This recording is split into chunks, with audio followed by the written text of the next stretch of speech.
So Delhi ముఖ్యమంత్రి అరవింద్ కేజ్రీవాల్ తీహార్ జైల్లో ఉన్నాడు.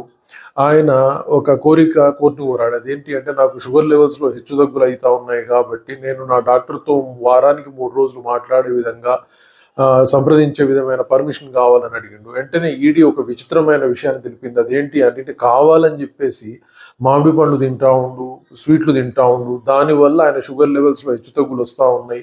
దాని ద్వారా ఆయన బెయిల్ అడగడానికి ప్రయత్నం చేస్తా ఉన్నాడు అని చెప్పేసి కోర్టుకు విషయాన్ని తెలిపింది. సో ఇక్కడ ఆలోచించినప్పుడు ఈ విధంగా ఈయన కోర్టుకు అంటే నేరాన్ని చేసుకొని లేదా నేరంలో ఇన్వాల్వ్ అయ్యి జైలుకు పోయి అక్కడి నుంచి మళ్ళీ బయటికి పడడానికి చేసే ప్రయత్నంలో స్వీట్లు తింటూ మళ్ళీ బయటికి బెయిల్ తీసుకొని రావాలన్న ప్రయత్నం అనేది డెఫినెట్గా ఒక మోటో, అంటే ఈ నేరం జరగడానికి బలమైన కారణాన్ని చూపుతా ఉంది. సో ఇది జరగలేదు అన్నప్పుడు న్యాయబద్ధంగా పోరాటం చేయాలి, అంతేగాని ఇలాంటి పనులు అయితే తగవు.